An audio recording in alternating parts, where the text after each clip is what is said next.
Hello and welcome to today's class. My name is Laura. This is Kuhn, Kraft, Yoga, and Design.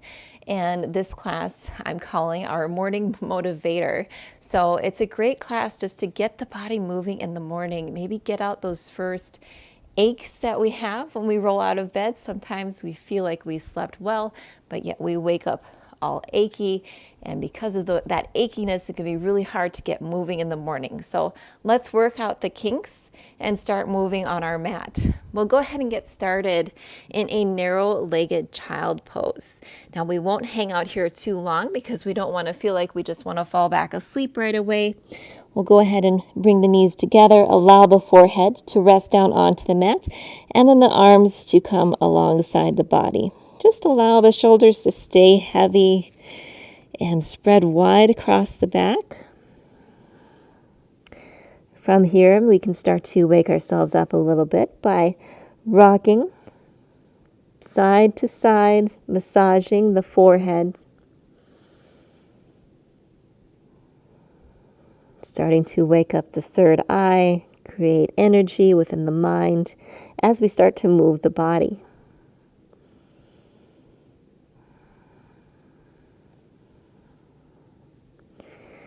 On an inhale, we're going to push up through a tabletop and come into a puppy pose.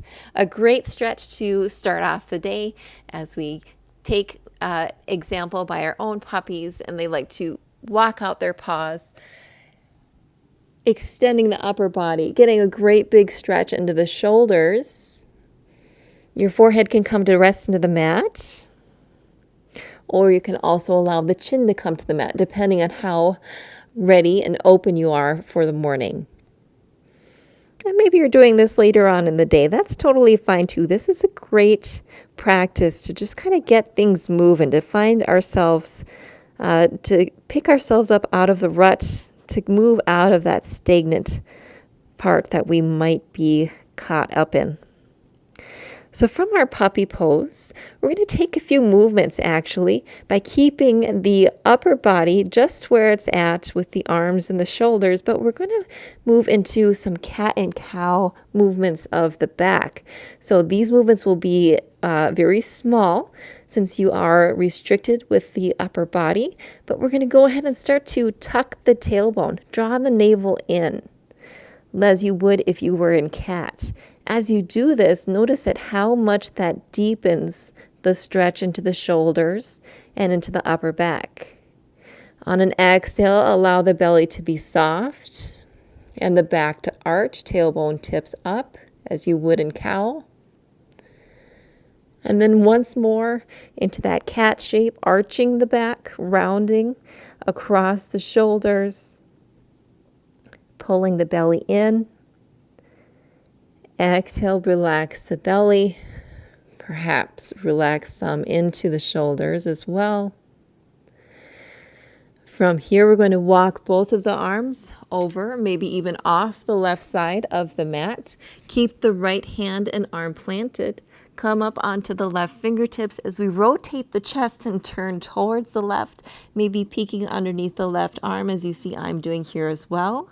And now the weight of the head is just resting onto the right arm, giving ourselves a passive stretch in the underside of that right armpit, and probably feeling it even all the way to the back of the right hip.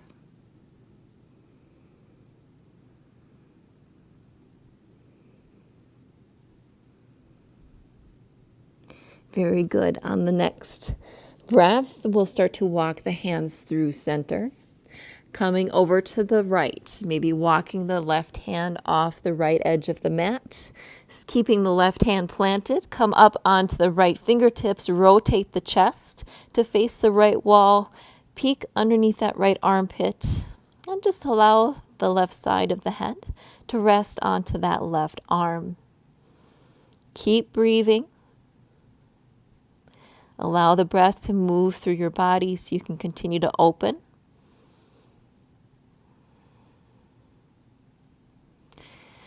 Go ahead and release. Revolve the chest back down, facing the mat. Come through center. One last moment here in puppy pose.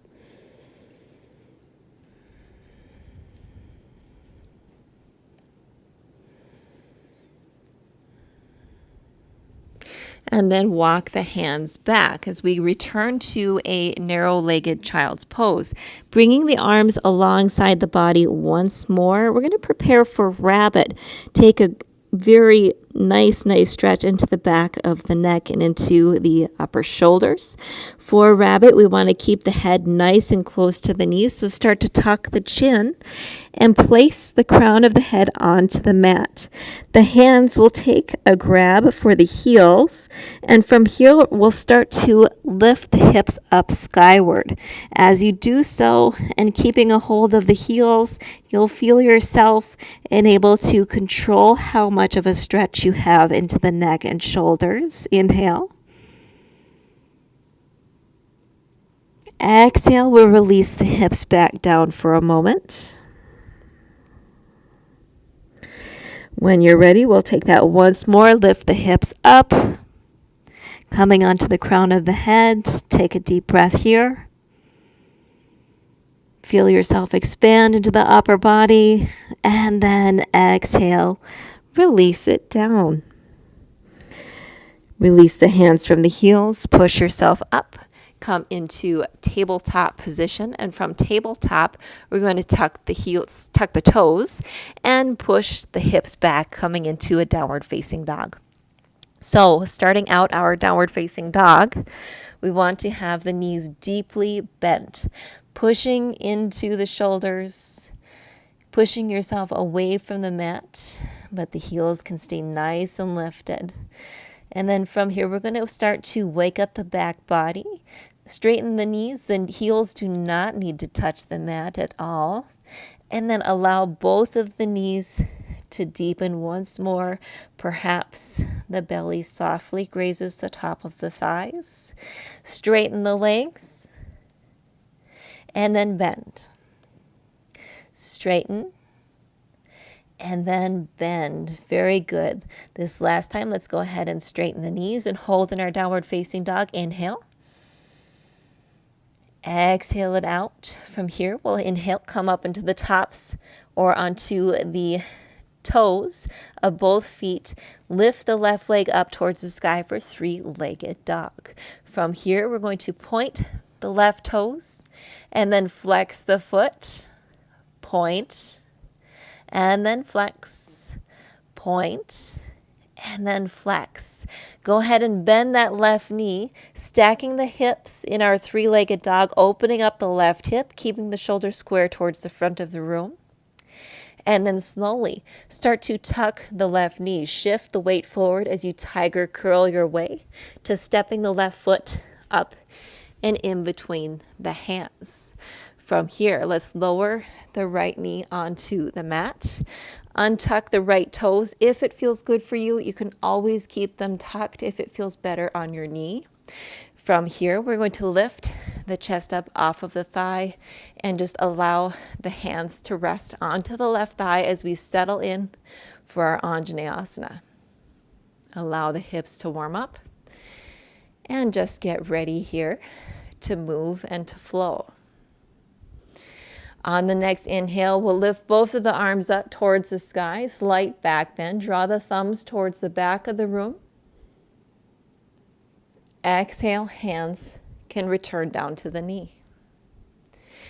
Inhale, this time taking a cactus shape with the arms, separating the elbows as they draw back and down, and the shoulder blades draw together behind your back. Lifting the chest. Exhale. Take the hands back to the knee. Waking up the back body. This time, let's lift the arms up straight. Thumbs to the back of the room, maybe a little deeper in the back bend. Lifting the chest skyward. Exhale, hands to the knee. Once more, cactus arms. Opening up the chest. Feeling out this juicy back bend. Opening up along the collarbone. And exhale, hands to the knee. From here, we're going to lower the hands down to the mat. Shift the hips back for half splits. Straightening the left knee, pointing the toes up towards the sky, maybe allowing yourself to round over the left leg. Inhale, shift forward, low lunge. Keep the chest lifted. Exhale, half splits, pushing the hips back, driving the heel in towards the mat. Inhale for your Anjane, lifting the chest. Exhale, half splits.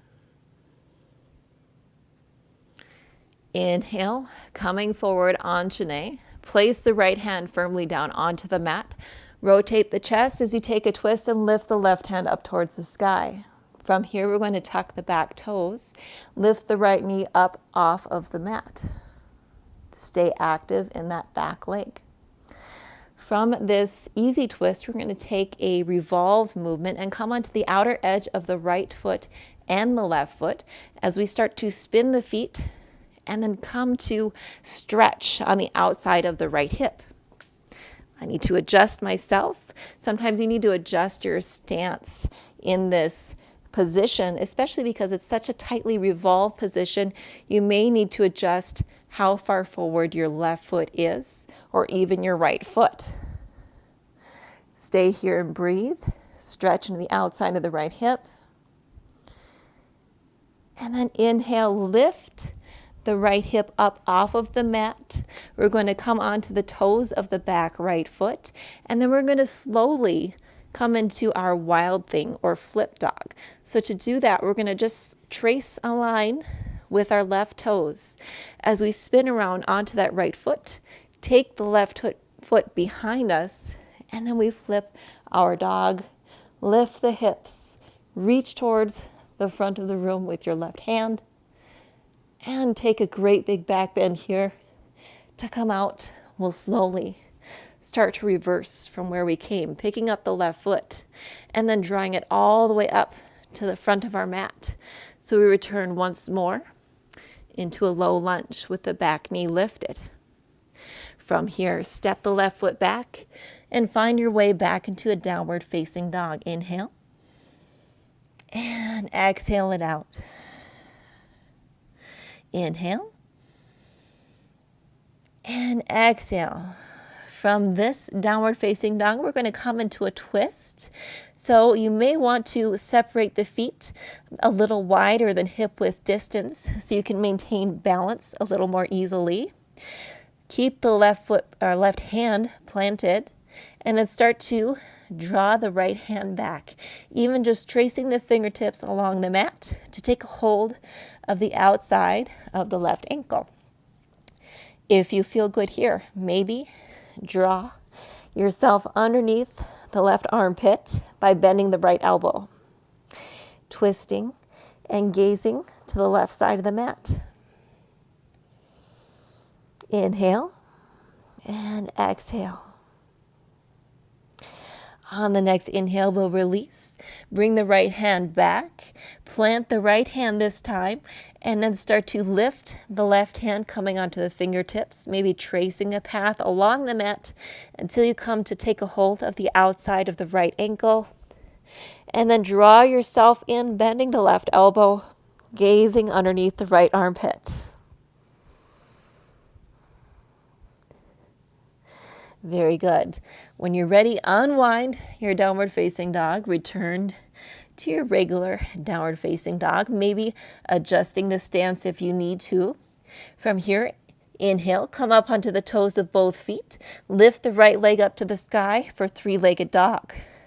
From your three-legged dog, we're going to point the right toes and then flex. Point, and then flex, point, flex. From here, bend the right knee, open, stack the hips, keeping the shoulders square to the front of the mat for an open three-legged dog. And then start to draw the right knee in. Keep the upper body lifted as you tiger curl and bring the right foot in between the hands for your low lunge. Coming down onto that left knee, either keeping the toes tucked or untucked, optional for you.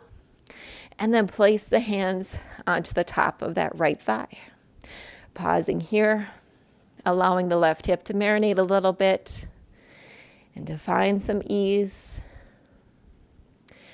And then from here, we're going to take, again, those small back bends. Start by inhaling the arms up, reaching the chest back. Give me just a very small back bend.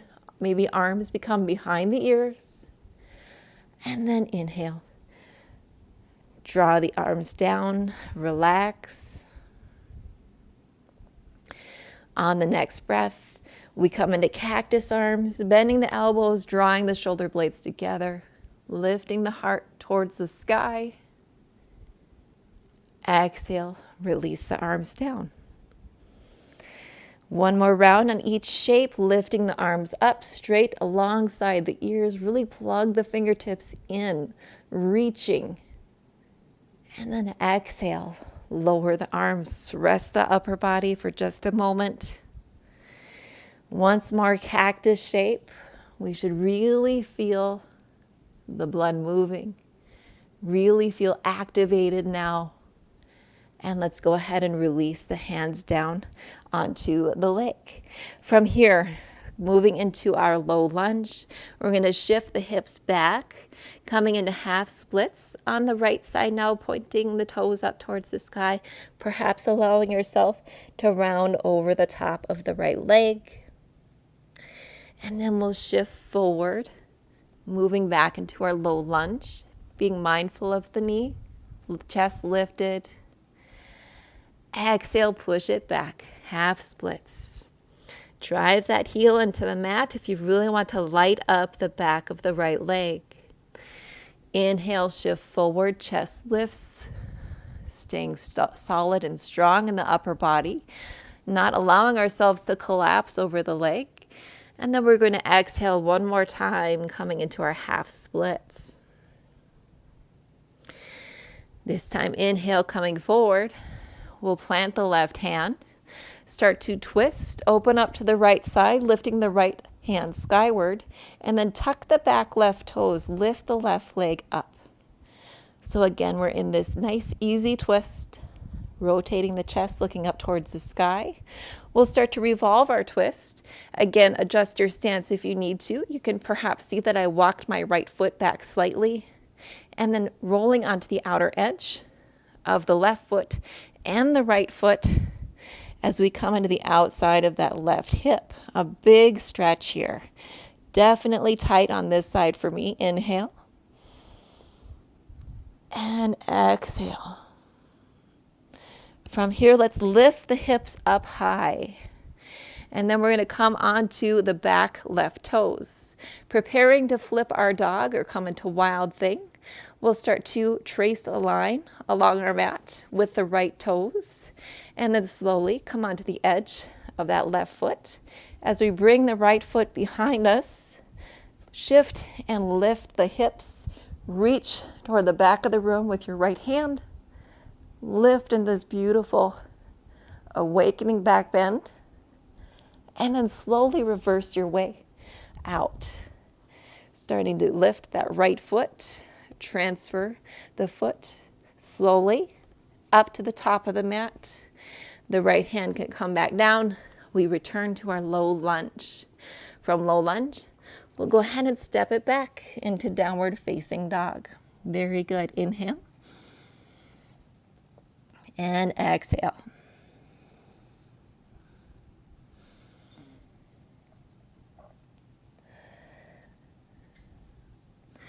From downward facing dog, we're just going to lower the knees. Come to take a seat onto the heels for hero pose. From hero pose, take the hands or the fingertips to reach beam the ankles so they're just in line with the ankles. And then we'll take a little back bend here as well, lifting the chest. Maybe closing the eyes. Allow the shoulders to relax down. And then allow yourself to come back to neutral in your hero's pose, closing the eyes, the hands resting on the top of the thighs for one moment.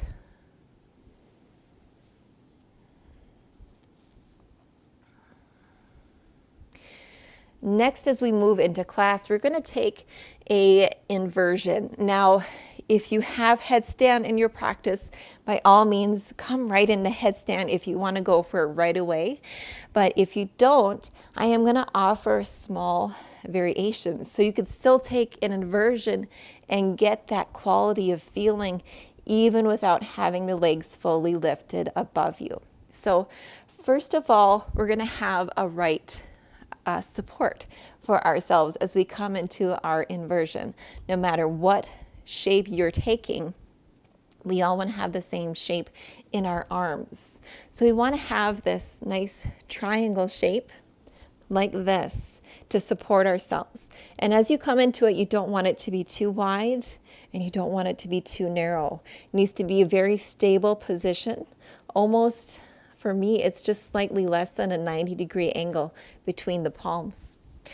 And your fingers want to be interlaced as well. So you're interlacing all of the fingers except for the last pinky. And now as you do this, you'll understand what I mean, because if you have the pinkies fully interlaced as well, and you come to lay them on the mat, and then you put pressure into the hands, you're going to have a lot of discomfort into the pinkies. So if you've done this before, you know what I mean. But if you're doing this for the first time, try to keep that last pinky free and just tuck it inside the other hand. So for here, this next position, we're going to just shift ourselves forward and take this nice triangle position with our forearms, all of those fingers except for the last pinky interlaced. And then we're going to go ahead and tuck our head as we did in rabbit pose so that the crown of the head is touching the mat. And the palms are cradling the back of the head. The thumbs are open, also cradling the back of the head as well. This is a wonderful place to just stay here with the hips lifted and then staying on the top of the head. This is an inversion, and also a great spot to just kind of get used to this feeling of being upside down. Now you can stay here, or if you would like to go a little deeper, I suggest bringing the knees in closer. You don't want the legs to be too far away. Now this is a very quick tutorial on headstands, so if you want to go into something a little bit deeper, by all means leave a comment or ask any questions. I'll help where I can. But from here, if you want to go deeper, we're going to tuck the toes and lift the hips. So we are now on the top of the head. We have pressure on the top of the head. We are using strength in the upper body so that we don't have 100% of the weight onto the head. It is into the shoulders as well. And the feet, if you can, walk them in as closely as possible. You can stay here if you'd like. You can start to maybe shift the hips up and over the shoulders, perhaps tucking one knee in, drawing the heel to the glute,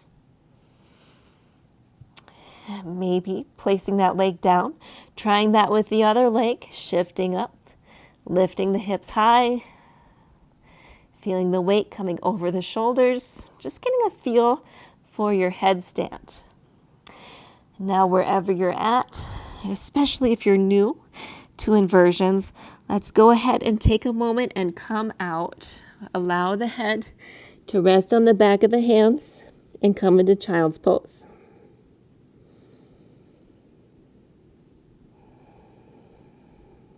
We don't want to overtax ourselves or stay into an inversion for too long. If you feel uncomfortable at any time, just come out. Take a break in child's pose.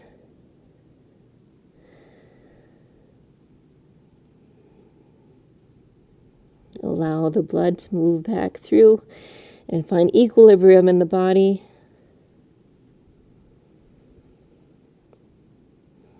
And whenever you're ready, if you would like to play again, we'll take that interlacing of the fingers for one last round of our headstand prep.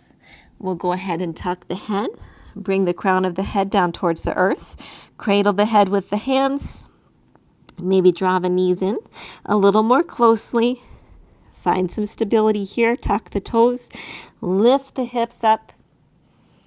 You can stay right here. You can maybe start to lift one knee up. If you're ready, maybe you can bring both of the knees up. You can stay in this little egg shape, which is a lot of fun as well. Or you can start to straighten the legs for your headstand.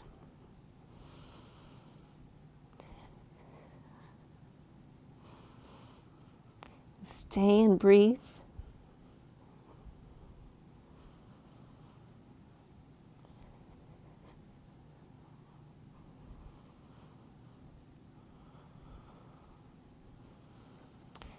If you are all the way up in headstand, try to come out the way you came in, slowly tucking the legs, drawing the knees in, rounding, maybe lowering one leg, and then the other, and then softly lower the knees, pausing in your child's pose. Pausing so that we don't come up too quickly and get dizzy, because we have been inverted. Whether you took the options or you went into a full headstand, just take a moment. Again, as we did in the beginning, let's rock back and forth, massage that center of our forehead. Relax. Your blood and your heart is probably pumping. We had several back bends. We were inverted. We should be ready to move through our day. And then slowly start to lift yourself up. Come back to a seated position on your heels in hero. Take an inhale. Exhale. Feel the shoulders relax. And if your eyes are closed, slowly blink them open. Optional for you if you would like to take a Shavasana or not. Since this is a morning motivator, feel free to keep it moving. Move into your day with a sense of ambition. Feel your creativity flowing. I hope you enjoyed this practice. As always, hit that subscribe button. I do have new practices here every single week. I hope you enjoyed this. Have a wonderful week and make it a good one. Bye.